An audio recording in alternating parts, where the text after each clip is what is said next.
once again, it's the BKBK podcast where sports and the culture collide and the New York Jets reign supreme. I'm your host, Brandon Phillips, and I'm joined by my co-hosts, Kerry Taylor, Brian Taylor, and Captain Kyle McKenna. So, guys, we have got a Monday Nighter, all right? Yeah. Got a Monday Nighter, and this Monday Nighter is going to suck. Yeah. You know why?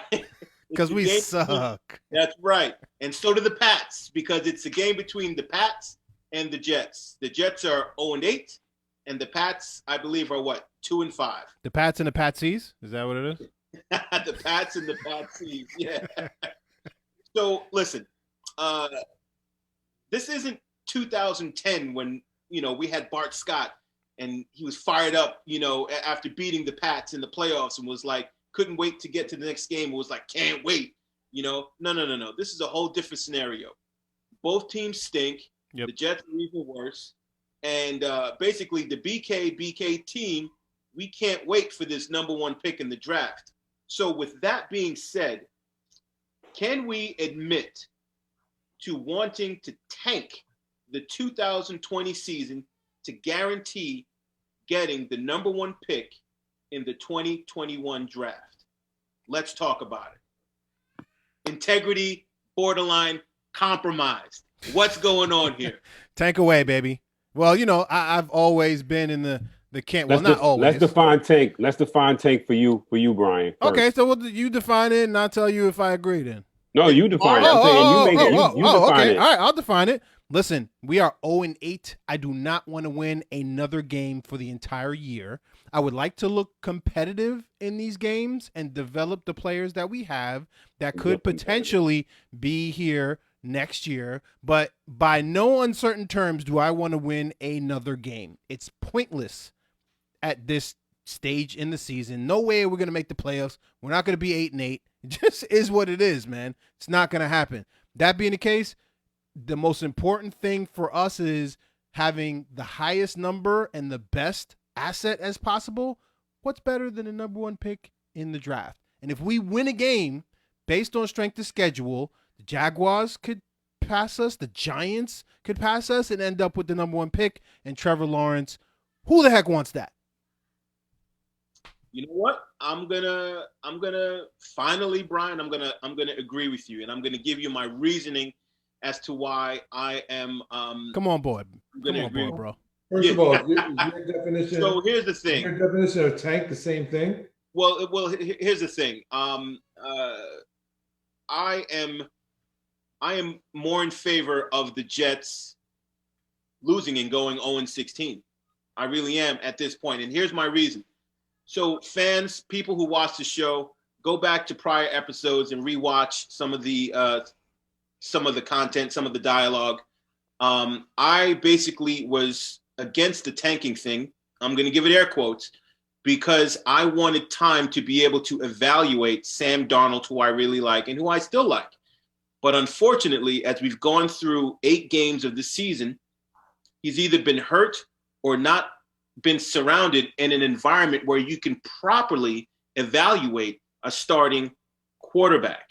And when you have that and compare it to a quarterback that is ranked, who's going to be drafted number one in this draft, who's going to be ranked as high as a franchise-changing quarterback like Andrew Luck, and let's not deny this, Andrew Luck did change the Indianapolis Colts when he was there. They went from losing to winning like that. Exactly. Of course, they had the proper coaching, or at least better coaching than us.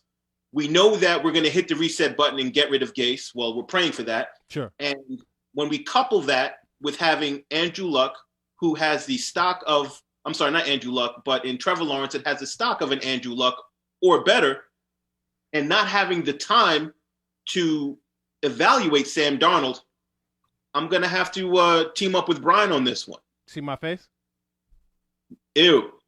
Finally, somebody else that realizes that the planet is not flat. It's round, my friend. It's round. Come on board, man. Come on board. If you sail your ship, you're not going to fall off the cliff. You know what? You're going to keep going. I'm not the point guard for the New Jersey Nets that thinks the world is flat. I didn't see that. That's turkey talk right there. That's turkey talk. I didn't see that. Sherry Shepherd. I didn't see that come. Kerry, I would like to go last in this discussion. Okay, well, I'll go now then. Go. So here's the thing. I am an opponent of purposely trying to lose, especially when you have an organization that has been purposely trying to win and they have all the time lost. So no, I am not for tanking for anybody. I am for evaluating at this point in this stage in this season. I am for evaluating the talent that you drafted or acquired through free agency, so you can decide whether or not you're going to keep them. Sure. And that would include your head coach. Now, I don't see a win on the rest of this schedule. We have Miami twice. We got a bye, and I think we might even be able to lose in the bye. We got New England. Oh, and 17. Let's go. First team to ever do it. We got New England next, and I think we're going to discuss that particular game. But New England doesn't want us to win. New England doesn't want us to win, whether it's to win a first round pick or it's to win against them. They don't want us to win, right? They're not losers. They try to win every time because that's what their organization is built to do. Las Vegas, Seattle, Rams, Cleveland, and then New England at the last game of the season. You forgot the bye, bro, and the Right. Well, my point is that the bye, we lost in the bye. I made that point, right? So, my definition of tanking is purposely trying to lose. We have been losing when we were purposely trying to win. So, no. I'm not for trying to lose. Let me just clarify my position, and maybe a little seesawy about it, but I never said that I wanted to purposely lose, but I do not believe that the Jets will win at all, and I'm happy with it. That's basically my point of view. Like, I don't want them to sabotage themselves. I think that's alternative to what Brian is saying. Brian is saying we're going to try to lose these games. No, well, okay. So let me clarify. You're gonna walk it back now, Kerry. No, I'm not gonna. Go ahead, Kyle. Go ahead, Kyle. Okay, Brian the Moonwalker. So I'll allow full opportunity to walk back. I agree with Kerry wholeheartedly that I will never go into any endeavor with the intention of losing. And that is, we've gone through this with the Knicks when I was a Knicks fan, because I'm not anymore. We've been going through this with the Jets. I'm not going to want at any point a team put on the field with the intention of losing.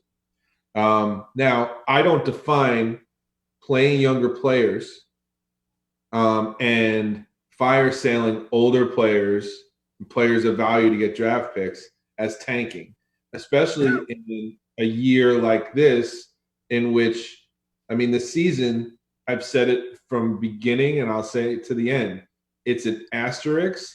It's a waste of time. In the scheme of things, it's not a salary cap season. So unless you get rid of things, all of your problems remain salary cap number wise.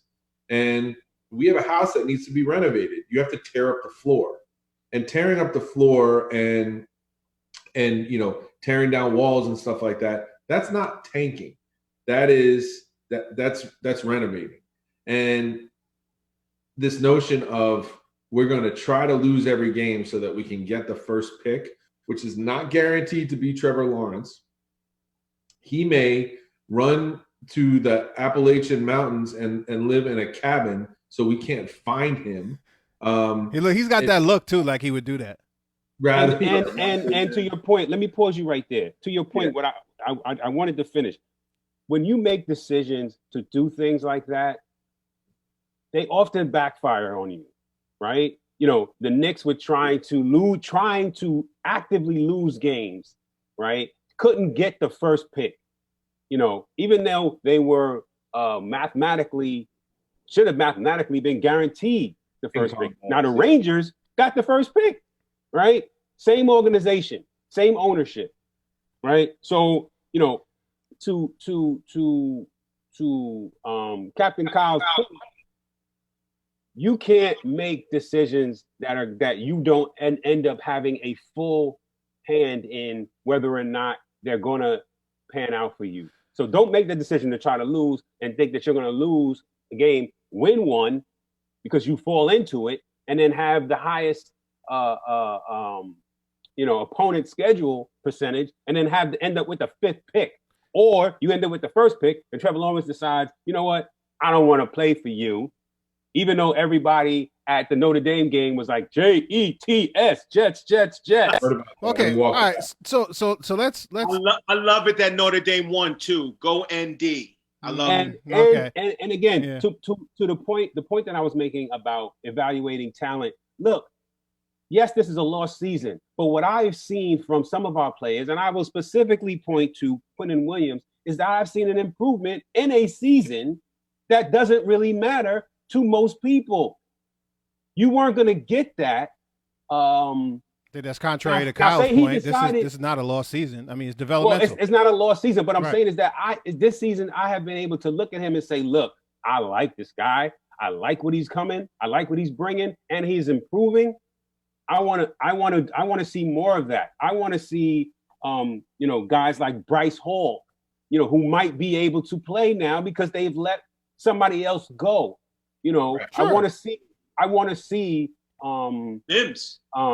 Ashton Davis. I want to see Mims. I want to see Mims be able to try to beat somebody down the field. Sure. You know what I'm saying? Sure. And that's not actively taking. That is actively saying, I want to evaluate the talent that I brought in here by either free agency, by either, signing them as a head coach, or by drafting them. So I don't think anything I said is different from some of the things that you guys just mentioned. I wasn't, from an organizational perspective, I didn't really speak to that. As a fan, I don't want to win any more games. I want the players to go out there and work as hard as they possibly can. We are devoid of talent. So by virtue of that, we're probably going to lose the last 8 games, right?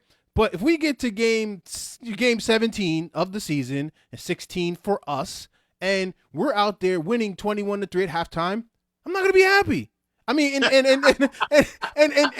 you may be happy if the other teams under us have 3 wins. I mean, well, the way it's going, right? It could be the NFC least is where the Giants play, so that doesn't look very good. I mean, they could win. No, actually, it looks positive because they could win some games. They could beat Washington today, but you know what? Washington only has 1 win or 2 wins or something, right? So, right, Dallas is up there too, right? Dallas is up there. They don't have a lot of wins. Houston, I think, is not going to end up in the top 5 right now. Whose pick is actually going to go to Miami, by the way. Right? And they have 1 win. It's Jacksonville we have to worry about, right?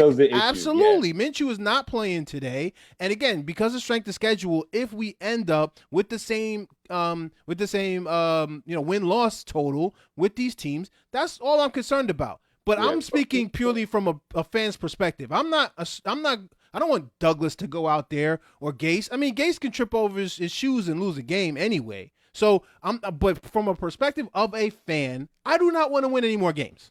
I don't. But Brian, I don't understand. If you're not happy if they win, isn't the opposite true then? That you want them to try to not win? I want them. Well, let's rearticulate. I want them to develop players, which I did mention in the first segment. I want them to, which again, if you're going to get rid of, and you mentioned this too yourself, Kyle, by virtue of getting rid of some of the veterans with bloated contracts, i.e. Lev Bell, or i.e. some of these other players that really aren't part of the future, and you give your developmental and young players, the people that you just drafted, an opportunity to go around there and make some mistakes and maybe, learn from, by virtue of that, people consider you tanking. Because you're cutting some people that may be more talented today than folks that are going to be more talented in the future. I'm okay with that. The word is thrown around as a catch-all for losing, and I don't think that we're really that far off in our opinions of what this word really means. But I think that Do you want them to win? Do you want them to win? I mean, let's say if we're here's my definition. Every time they go out there, I do not want them to lose. If we're 0-15 and we're playing the Pats in Week 17, do you want the New York Jets to win that game if it means losing the number 1 pick? That's my definition of it. That's my definition of it. Right? Yeah. Are you rooting for the Jets or against the Jets? That's where I'm on the same page with you, B, because coupled with that, I'm not seeing enough of Sam Darnold to now believe in him because I don't see enough of him. And then he's hurt, and then Adam Gase, I believe, has ruined him. And I gave him half the year to be able to do that. Now I've turned a new page. So now if it's game 16 and Sam Darnold has brought the team down to the 1-yard line and he's going to win the game by punching it in, to be honest, I kind of don't want him to punch it in. No. I want him to trip over his feet naturally and fall at the half-foot line. Right? Yeah. No. I want Gase to call a run play and Frank Gore gets stuffed in the backfield. It's got to be between the tackles. Because I want the it'll be between the tackles, and he will get stuffed. I want the ultimate trade value for Sam Darnold. I want to make one big point here, and from my opinion, and just to go back to what Brian said too. Like, I believe this is a lost season as far as wins and losses. I agree with you that it is not a lost season for evaluative purposes. It's an extended training camp, really. You have all these opt-outs. You don't have the rosters at full strength ever, whether they're on the COVID list or they have to move the games. It's a cluster of a season. But for evaluative purposes, you're absolutely right. It isn't lost. So I give that point to you. The order of the pick in which we have, to me, is not indicative of us getting better. What's indicative of us getting better is what we do with all of our picks, no matter where they are. So sure. I don't think that picking the first pick of the draft makes the Jets better.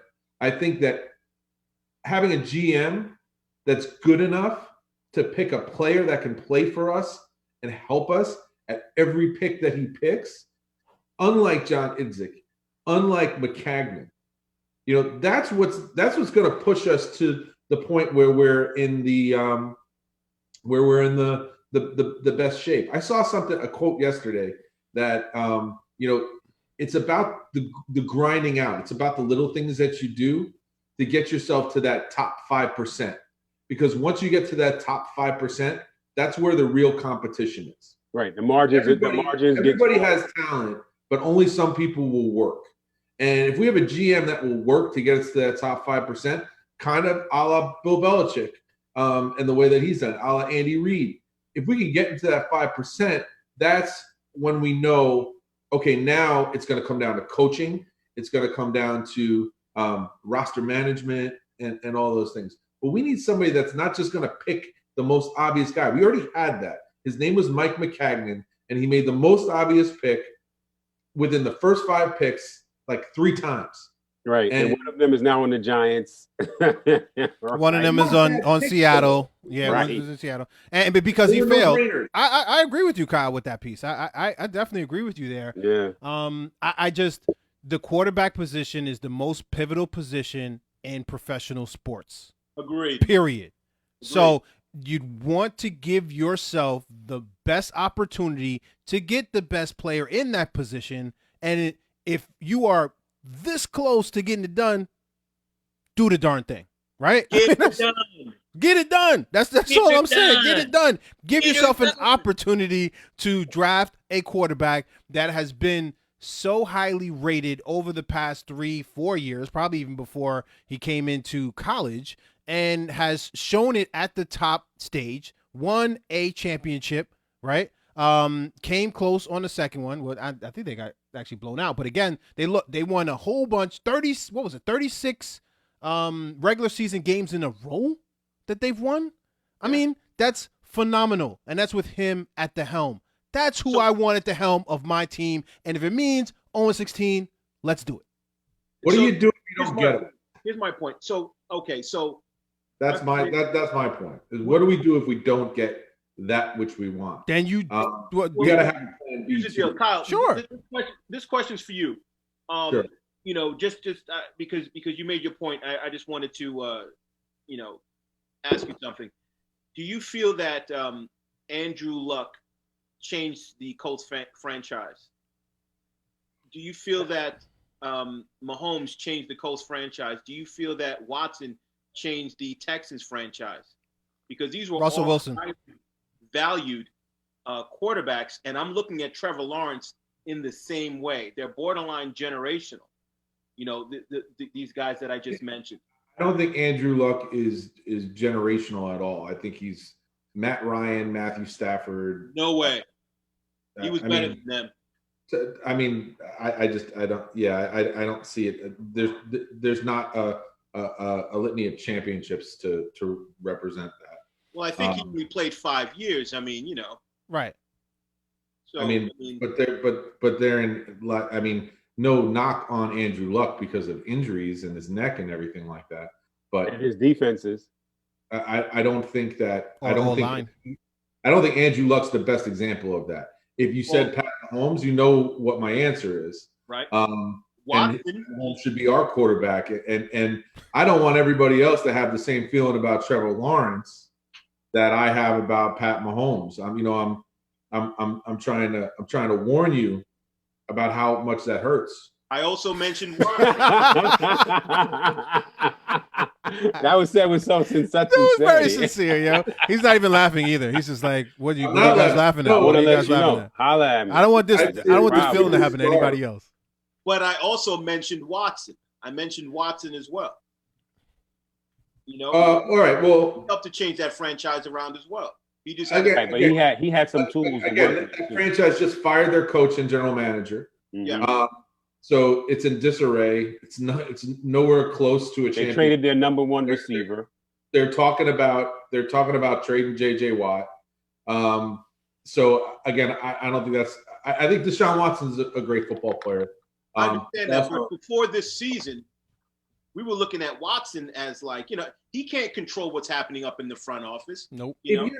If your question is, does that guy walking into the room help to change the culture of your franchise, and should our culture have changed when Sam Darnold walked into the room? Maybe that's where you're going with this, that he might not be the guy because it didn't. No, I'm not going with that because, as you guys know, the culture really, for me, it comes from the coach, and we have the wrong coach to determine the culture. No debate on that from anybody at this point. That's not even a debate. That's fine. I never debated it. I just played devil's advocate. That's fine. And I'll put it to you this way. Let's just say we happen upon Eric Bieniemy, and Eric Bieniemy ends up being our coach. And then we get Trevor Lawrence. OMG. You know what I'm saying? Like, I'm expecting growth beyond growth. You know, I'm expecting just a complete turnaround with our organization as far as what we're going to be putting out on the field and putting out there product-wise and performance-wise. You know, I mean, that is your nucleus, your coach and your quarterback. You know, and you know, I would even go. And Gase was still here, Lawrence would get ruined too. So I would even go as far as making the comment that out of all professional sports, the football coach is the most impactful, right? Of all of the managers and head coaches of all of the leagues. And I would even go further. I'd say it on any level. Huh? On any level. Yeah. High school, college. I would even go so far as to say they're more important than a general manager. Because if you can, as a coach, you know, it's not just about your personnel. It's about how you manipulate your personnel. It's about how you create a culture in that locker room. You know, it's about how you get the best out of the individuals that you have there. Yeah. And you know, who's the GM for New England? It's Bill Belichick. It's Bill Belichick. Yeah, yeah, and he hasn't done a great job of. He has not. Personnel. in terms of draft, in terms of free agency. They said that Bill Belichick hasn't drafted a Pro Bowl player since 2013. Right, but what does that tell you? He doesn't have to be perfect in terms of his GM role. But he has been significantly good at picking the personnel that he brings in there to coach them. Or he had the number one position in professional sports all locked up from 2007 until 2019. Right? With Thomas Brady sitting there. And actually right, you're proving that. He's proving that, but he didn't bring in Tom Brady. Yes, he did. Well, he didn't draft him because he probably wasn't the GM at the time, but he developed him, which is to your point. But also to the point, that position is the ultimate deodorant. Because if you have a great quarterback in that role, then my God, I mean, even if you don't draft well, you got a good QB. The ultimate deodorant. If you bring in a staff and a system that is going to take significant advantage of what he brings to the table, you think that he's going to do the same things in the system that Tom Brady is going to do the same things in a system that requires you to be more mobile? No, I mean, listen, if you just have to have common sense like our coach does not, and actually play to the strength of your player versus the other way around. But which is again a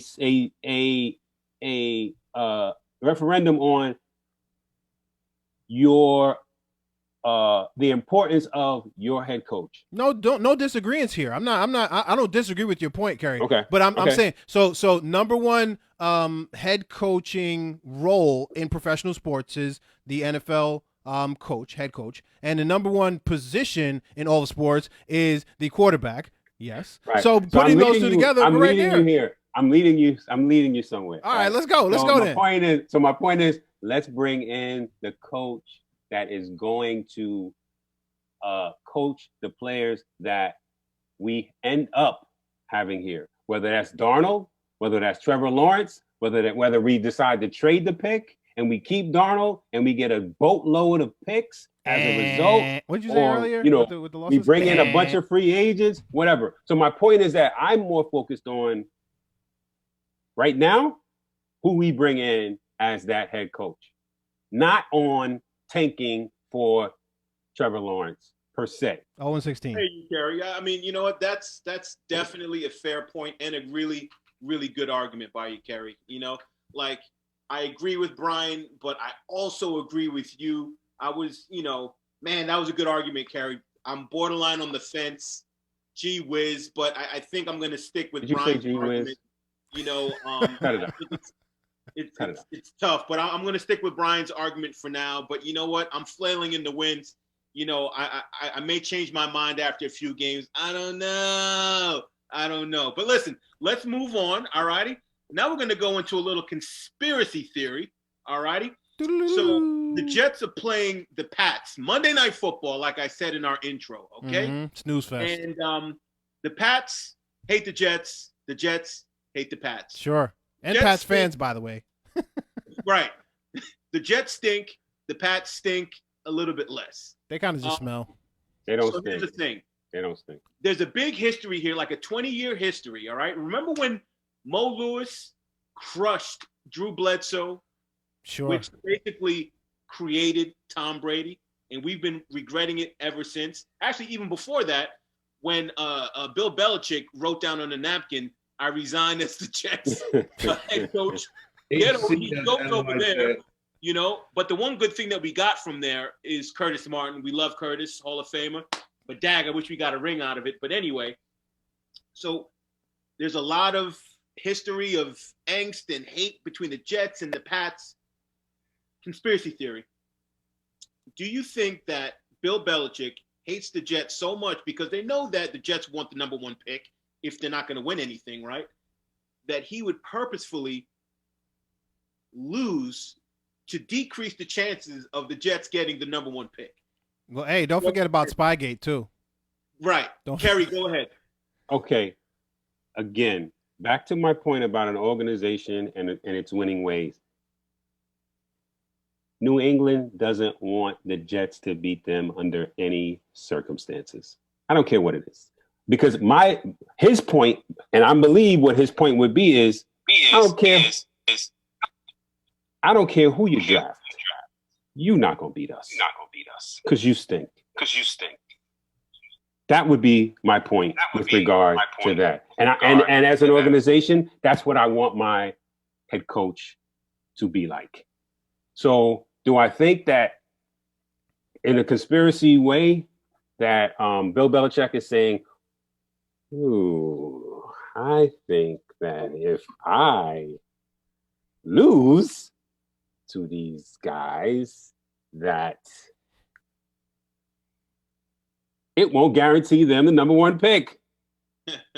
HE double hockey sticks, no. Yeah. I definitely want that button that you have when you make a big point. It echoes it after. So can we have tech install that on my thing? The answer, Brandon, to your question is no. Bill Belichick is not going to lose on purpose to the Jets. He might actually, go out and if he loses, try to have a fight so he can win that fight. So at least he can leave with a win. This is a bitter rivalry. I once saw a guy stab another guy waiting for the bus in the Meadowlands over the Jets and the Patriots rivalry. Wow. It goes deep. Yeah, stabbed him right in the gut, right on the line. Wow. It was a nutso situation. But my point is that this is a very bitter rivalry, and all going all the way back to Bill Belichick's resignation right off the treadmill. I forget who it was that was telling that story, that they were next to him on the treadmill. He pressed stop on the treadmill, like wiped his head off, walked into the press conference and resigned. That was in the Parcells Belichick 30 for 30. Yeah, I don't think that he's gonna tank this game to screw the Jets over. He might play a lot of guys just because he's evaluating talent. But again, our definition of tanking is on purpose. At least my definition is on purpose. So I don't think he will do so. Yeah. When I look at the Patriots, I look at a team that lost to the Bills by 3 points. They lost to the Broncos by 1 score, 18-12. They lost to the Chiefs 26-10, but who wouldn't? Right. The Seahawks. Right. And they lost to the Seahawks by 5. So I look at a team that easily could have 3 more wins. Right. Was that game in Seattle? Doesn't matter because there's no fans, but yes, I think it was in Seattle. Okay. It was in Seattle. Yeah. So by 5 in Seattle. Okay. In Seattle, and that was early on in the season as well. I mean, Russell was on fire. Not that he's not now, but they had a chance to win the game. Absolutely had a chance to win the game. So I look at them. I'm not concerned about Monday night's game, but we do play them at the end of the season, where under the guise of trying to look at some younger players, some of their veterans could sit, and we could accidentally win that game. I'm not saying that Belichick would do that on purpose. I would say that he would relish ruining our chances of getting the number 1 pick, and those are 2 different things. I don't think he would ever do anything like that on purpose. Let's be clear. But I think he would definitely find some joy, like all New England Patriots fans would find some joy in ruining plans of the New York Jets. I hear you. So, Brian, if I can interject real quick, I would say that, if they are not in playoff contention, which I think this is going to be the first time in umpteen years that the Patriots will not be in playoff contention. I mean, things could change. That's the qualifier. That's a qualifier. Yeah. Right, exactly. So if they are not in playoff contention, I do fully anticipate that all of their starters will be out on the field on the last day of the season, on the last game of the season playing the Jets. Mm-hmm. And I think go ahead. Usually they try to rest them for that playoff game. And if they make the playoffs, they're going in as a wild card because I do not see them beating out the Bills for the conference for the division title. And they might go into eight playoff teams in each conference now because they're thinking about changing that if they don't get to the play the full season. So that's a whole nother thing as well, which might make them a playoff team at that point. But they're close to playing, playoff type football. I mean, they lost a lot of close games there to some good competitors. So, I would think that we're going to lose on Monday, and it's not going to be close. We're not going to score a touchdown, like you said. But the last game of the season, I think things get a little wonky. People throw out rosters that they're not accustomed to throwing out because they're evaluating players. And if we have Sam Darnold out there, which is, our best chance to win, maybe I can see that happening if they're not in playoff contention. I think that the New England Patriots are well coached, and that's a big difference in the two situations. They're actually well coached and trying to put together a good game plan with whoever they have, like Kerry was saying. The other thing is, I think that somewhere in Boston or or near Boston. Listen, say it properly, man. Say Boston properly. In Boston proper, there is. You want to be you, Kyle. Say it properly. There's a bizarro version of the BKBK podcast going on in which they're talking about the Pats tanking for Trevor Lawrence too, because I don't think that Cam Newton is going to be their quarterback next year. Yep. I don't know I don't know what you guys think of that. I don't think that's working out well. And I think that they will go in a direction, be it a young free agent or a draft pick to reboot their quarterback situation. I don't think that the Cam Newton situation is a long-term one. I'm interested to hear what you guys think about that. And I think I agree with you. And I think that they won't even have to move in the draft, in that there are 2 or 3 other quarterbacks in this draft that they can, in their mind salvage. But other teams would look at that guy as a QB1 on, other drafts list if Trevor Lawrence wasn't sitting there. I think the quarterback at Ohio State who will probably go second, Fields. Yep. I disagree. Yeah. Okay, well, he's up there in the top 5. He's up there. I can see him being up there. Yeah, maybe not in the top 5, but certainly in the top 10. The guy at North Dakota State, I believe it is, or North Dakota, the same school that Carson Wentz went to, I think is generally thought of as the number 2 guy. De'Aaron King at Miami. Hearing BYU quarterback as well. The BYU quarterback is young though. I don't think he's a draftable commodity this year. Oh, really? Okay, I'll have to check into that. Okay. I'm not sure about that. That's what I think though. You got sources at BYU. We'll check it out. Yeah, I'll check my source. Personally, I'd like to see, Belichick's team be average, the Pats be average. I'd like to see Tom Brady, hands down, be the difference in the reason why they were winning all those championships. Love it. And I would love for that to be the case.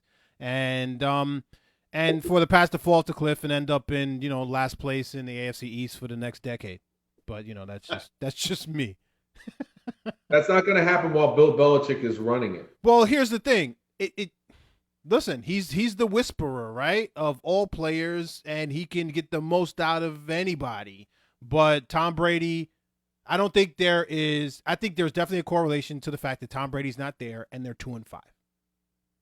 I think there's a correlation there. And we'll see where the rest goes, right? But I think there's definitely a correlation there.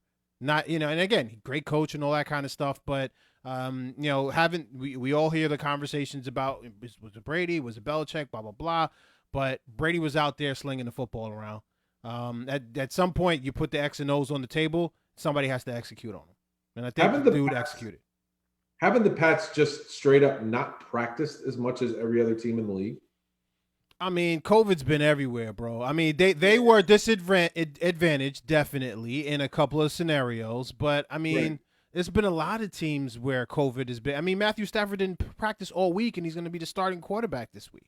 You know, so And one of the losses that the Pats incurred, the Pats didn't practice 3 out of 16 days. 3 out of 16 days were the only times that they practiced, and that's when we saw, that's what I was referring to, kind of going down and them taking another loss. So, yeah, just like what Brian is saying, COVID really is affecting everyone. It's a dice roll every week. Yep. You know what I'm saying? It's a dice roll every week. No, so, smell your hand now, bro. Ew. Nah, you gotta blow the dice. I'm making that gesture on video, man. Yeah, University of Washington as UW around. No, clowns, turkeys. Please. They had you gotta blow the dice and roll them. Yeah. Stop it. We're gonna move on, jerks. Hey, wow, let's move on. All right. So we've got the bye coming up, right? So basically, what should happen during this Jets bye, and what do we want to happen during this Jets bye? Is this like, for me? I'm looking at this. This is like the GM time. Let's fall back. Let's, put on the white noise machine so that you can focus on everything, and then make some proper evaluations without all of this noise coming in every single week, and really just really make hardline decisions about where we are going to go now and then into the off season, And Kyle, as a matter of fact, you and I were talking about this off camera. Maybe we should start with one of the articles that kind of came out about players not feeling good in their sanctuary called the locker room. Like, what's going on there? Well, first of all, the first thing that I do if I'm the GM is I send Sam Darnold to Dr. James Andrews in Alabama to get the shoulder checked out and to see if that is a structural or a structural injury, because I think that is going to play into our future plans and thoughts like that. So I would definitely get him on the Learjet down there, not commercial. And wheels up to Alabama. And then, in reference to this article that came out yesterday about security cameras in the locker room, I did some digging into that. First of all, the source on that is Manish Mehta, who has no credentials, who can't even go in the Jets locker room because he's not allowed on the premises. Are you going to invite him over for Thanksgiving dinner, Kyle? A complete hack that has no credibility whatsoever. Kyle, did he go to Baldwin High School with us and you guys had a fight? No, but I will fight him if I see him. Make sure you wear your Namath jersey when you do it. all jokes aside, I'll have harsh words for him, but I won't fight him. Of course not. Yeah. But to me, the source is terrible. He has to write articles about things which are almost on the borderline of relevant with the Jets, because nobody in the Jets organization will talk to him, and most of the players that he had ins with have been traded. Like Jamal Adams, used him a lot as a mouthpiece. But the interesting thing that I saw when I dug into it is that this is not completely uncommon to have these security cameras in the locker rooms. And if this is an issue, it's going to be an issue for most of the teams in the league with the Players Association. And that in New Jersey in particular, there's a it's a law, right? There's riders to this thing that allow this thing to happen. So when you think about it, you don't think there should never be a security camera in a bathroom, right? However, Geno Smith got his jaw broken in that locker room because I what was his name? I forget his name. The linebacker that was on the remember. Punched him in the face, and apparently that's one of the reasons why the cameras were installed. And then the article that I read last night too pointed out that security cameras just like these caught somebody in the New Orleans Saints locker room stealing nearly $1,000 from somebody else's locker. And that person was prosecuted for that. And that security footage was used in the prosecution. So I also hear that these cameras, these laws, they go from state to state as right. far as what you can do versus what you can't. And I know that if you're in a locker room and you have half naked to naked people walking around, there's limitations to what can be recorded or placed versus what can be. And I think New Jersey is a little bit more strict, if I'm not mistaken. So hopefully the Jets followed the law, because the NFLPA filed a grievance against the New York Jets as a result of that. Yeah, usually, in union things, you can't really file a grievance unless there is a particular rule that's broken that you are grieving against. So I'm not sure. We're not privy to more than what we got in the article, obviously, and that's internal discussions and memos and stuff like that. But I think, Brandon, you're right. It might be a Jets particular thing because of where the Jets are located and what state they're in. That might make it different than the others. But I think what I read last night said that New Jersey says that there are limitations to cameras being anywhere where there is intimate body parts shown, and that was in quotes. However, that can be waived in certain situations because reporters, they step into that locker room knowing that they might see something intimate when they go in there. And I don't know if you guys remember back in the 80s, this was a big deal with whether males or females could go in the locker room and cover. They use that as an excuse for females to not have access to the locker room. Yeah. And that was overturned. So now it's kind of like if you're going to go in there and you're going to try to get a quote from Quinn and Williams, and somebody else in the room walks out of the shower with no towel on, that you've accepted that before you walked in, right? And you can't go back and say I'm offended by that because you knew what the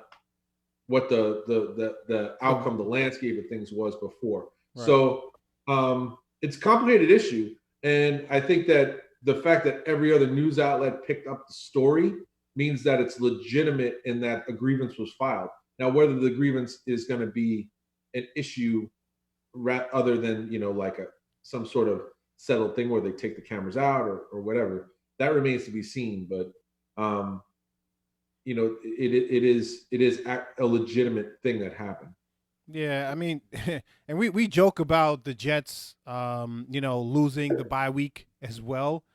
But isn't this so New York Jets? Like we go into a potential bye week and now we have some sort of scandal. Last year we had all of those issues with the injuries, how Gase was kind of treating them, the players and stuff in those instances. And so these are just things that we don't need at this point. But the current regime, meaning Gase and Joe Douglas, really had nothing to do with this particular scandal. I mean, when they moved into the Florham Park facility, that's when the cameras were installed based on the article that we read. That's like 2008 at this point. Yeah.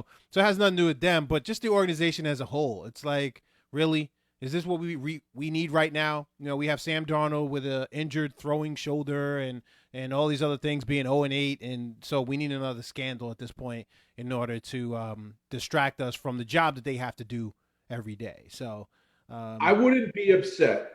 If the Jets fired Adam Gase this week and started a transition process for the rest of the season. And I wouldn't consider that tanking. I would consider that needed renovations. So if you fired Adam Gase and then you elevated somebody to an interim like Greg Williams or something like that, just to play out the rest of the deal, if the intention of that was, hey, we want to get this head coach thing done before we get into real heavy draft prep, because the draft prep is going to start Jan 1 because you're not making the playoffs. So if you could possibly be there on the ground, the same Learjet that you sent Darnold to James Andrews in, you're in that Learjet wherever Kansas City ends their season with a contract for Eric Bieniemy. That's that. I don't think that would be a bad play. I don't think they're going to do that, but that might not be a bad use of the bye week. To go back to the original question, get into the transition, get this thing going in the right way. Yeah, man, I hear that. So this is my take. I agree with you. I wish that they would fire Gase during the bye week. This way you could move on. The individual that was calling the offensive plays, let him make him the offensive coordinator. Get Bob Cooter. Make Greg Williams the interim head coach. And the ultimate thing would be to get healthy. Get Darnold seen immediately. Get him on a healthy track. Get Ashton Davis on the field. Get Crowder on the field. Get Cameron Clark on the field. Sure. Forcefully play him at guard. Either on either side of the ball. I prefer on the left side of the ball. To see what kind of tandem him and Beckham would be. Oh yeah, I forgot about that. Get Bryce Hall healthy and committed to playing. Committed to snaps. Commit some snaps to him. And what about Jabari out of Florida, the pass rusher? I want to see more of him too. Totally forgot about that. Yeah, I totally forgot about him. I want you to put in some plays just for Mims when there is press coverage, and they are testing the ability of Darnold to throw down the field. Get Quentin Williams healthy so that he can continue to develop. These are the things I want them to get done during the break. Mm-hmm. Is Zuniga any closer to playing? Zuniga? Yeah. I don't know. Closer than he was before, but not necessarily on the field. So I don't really know. And it could be just he's third string at this point. So yeah. So might as well keep him where he's at. The other thing I'm worried about is that with a bye week, people usually go on a vacation. And, like we come off a bye week and we have a COVID outbreak on the Jets and we don't play again until 3 weeks later. And then all of a sudden there's all the benefits of this season, which, Brian pointed out acutely before about evaluation and stuff like that. That goes all the way out the window. And then, what happens when you can't reschedule games? When one team is 0-15 and another team is 1-16, or 1-15. What's going to happen when teams have different records than others because they couldn't play games? Because you're not going to be able to reschedule games really anymore once you get within 5 weeks of the end of the season, in my opinion. I mean, it's for me, I think the NFL has shown that they're going to push forward regardless of what the circumstances are. Think about the Raiders not potentially having their entire starting offensive line. And the NFL who cares? I think there are paychecks that are out there for these players, and they have an incentive to keep the season going, regardless of what the outcome of the game ends up being. So I just think when money's involved, and it's always involved in the background with the NFL, college football, the NBA, all these other leagues, that ultimately the games are played as much as possible. What season has totally been deterred yet? None of them. Well, I'm talking more, Brian, about the draft order. So to me, Kyle, I think it's irrelevant in that I think they're going to get all 16 in, and they're going to get all 16 in regardless of the circumstances. That's just my position on it. Okay. Now, if it gets complicated, I guess it gets complicated, but I think they're going to get all 16 in somehow. Yeah, I just think you reach a certain point where you can't make up a game, where you don't physically have the room to do it in the time that the regular season allows. Well, I'll tell you what, I guess we'll see when it gets to it. We're into week 9, and I don't think we've reached that just yet in the NFL. So we're just about halfway, if not a little bit more, through the season. So the more we go, the less likelihood that something like that will happen, where we have to kind of like readjust in a compromising position. So it would be after everyone has their bye, like right on. I think. Yeah. So we'll just keep chipping away, and we'll see how it goes. So, fellas, we're reaching the end, but before we reach the end, we need some predictions here, man. It's Monday Night Football. The Jets are playing the Pats. What do you guys think? What's the prediction? Who's going to win? And what's the score? Like, let's give out scores. I predict that I'll be bored, and that the Pats will win by a score of 21-7.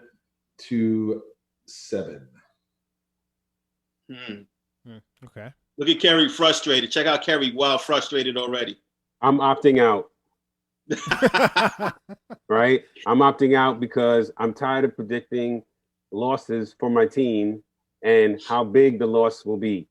So I'm opting out. All right, I'll go then. So, big take right there. yeah, sounds like you were tanking there, Kerry. Yeah, I'm tanking. That was a tank. So 31-6. I think the Pats will be able to do whatever they want on offense, and we will score 2 field goals with Joe Flacco at the helm, and that'll be it. With Sergio Valente? It's the genes or the player. Sergio Valente, Sergio. You knew he was going to sing. You knew he was going to sing, Kyle. Why did you do that? You know, it's funny. Whenever he sings like that, he makes me think of how he used to sing the British Knights commercial. That was because of Brian, because Brian was the king of having BKs. Remember back in the day? Well, I was explaining to my son. No, I was explaining to a friend of mine how I had a bad math year in freshman year, and apparently so did Brandon and Camilla and a bunch of other people. And we got put 3 and R together. Yeah, we got put in a class that was instead of it being non-regents class, it was a 1.5 year. Now I understand. It makes sense. It makes sense. Yeah. Why you can't predict these scores? You can't add. But we had a lot of fun in that class though. It was very, there was a lot of comical people in that class, including and I was saying to a guy who's a fan of our show, was the person I was explaining this to, and I said, yeah, Brandon was in my class. We were both in 3 and R, non-regents. Wait. Did you guys utilize this tool? It's called the abacus. During that class? We did all the counting on our fingers. That's what we did. Yeah. But I was always good in history, social studies, English, that sort of stuff. But we both went on. Man. Like, ouch. We both went on to college and were successful in that endeavor. Very successful story at the end. And you're a teacher, am I correct, Kyle? By trade, I'm not a math teacher. Are you teaching 3 NR?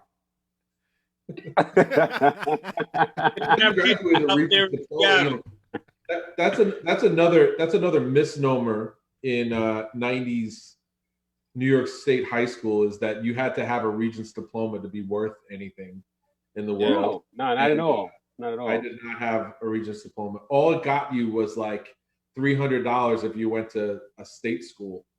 That Regents diploma. That's all. You didn't have a Regents diploma? No. Oh. Did not.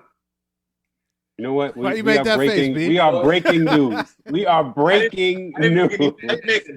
And Boston University never asked for one, nor did they care. Right. They took the checks, and they took the GPA the SATs, which weren't that stellar either.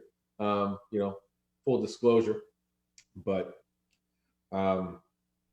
I digress. I'm going to move on. This has begun to deteriorate. Kyle's beating himself up. Be like a toilet bowl. All right, listen. So here's my prediction. All right, the Jets, of course, they're going to lose. I think it's going to be somewhat close. I have the Jets. The Jets lose 20-3. Cam Newton, who kind of fell off a cliff in his performance, he's going to come back a little bit. I think he's going to throw for about 222 yards. He'll throw for 1 touchdown. He'll throw 1 pick, probably to Pierre Desir, who still stinks. And he'll run for maybe like 37 or 41 yards and maybe, get one more into the end zone. And the Jets are not going to score a touchdown. Flacco is, Flacco, he's at the end of his career and he's not being coached well. And when he comes off of, 3rd down, it's going to be like 3rd and 8. He'll throw like, an incomplete pass. He'll walk off the sideline and Adam Gase is not even going to look at him. He's going to keep looking at his sheet like this and ignore as your man is walking by like this and not even try to coach him up. So we're going to lose. Flacco to look a little bit more enthusiastic today. He didn't look very enthusiastic last time. I mean, Flacco? He checks his bank account and he's like, all right, how much am I getting paid to do this? You know what? That's because he went to the University of Delaware. Yeah. I knew that was coming. All right, well, he's like, hey, man, this is great. I made a great decision because, I'm a blue hen, baby. And all blue hens make great decisions. Check that. No way. Yeah. Blue in the face. Yeah. say I got a ring, baby. I'm a blue hen. I got a ring. How about BU and whatever else, huh? You can clown? I got a ring. It's just not. It's a conference. All right, guys. Hey, everybody. Thanks for watching another episode of the BKBK podcast. We want to be able to keep bringing you the latest news and viewpoints of where sports and the culture collide and the New York Jets reign supreme. So keep watching. You can find us on Facebook on our BKBK podcast fan page. You can find us on Twitter on at BKBK podcast, on Instagram at BKBK podcast, and as well on YouTube. When you go to YouTube, please hit the subscribe button and share us all over the place and hit the like button too. And if you can't watch us, listen to us, okay? You can just subscribe to the BKBK podcast.podomatic.com, all righty? That's for the podcast, and that's really it, guys. So, listen, that's it. Let's go Jets. Let's go Baldwin Bruins. We love you. Let's get past this whole COVID thing. I want to see some football happening, hopefully in February. Coach Carroll, we're going to give you a ring and see what the deal is and see what's up, all righty? And I'll count you guys out. And in 3, 2, 1, we're out. Love you, BK. Woo!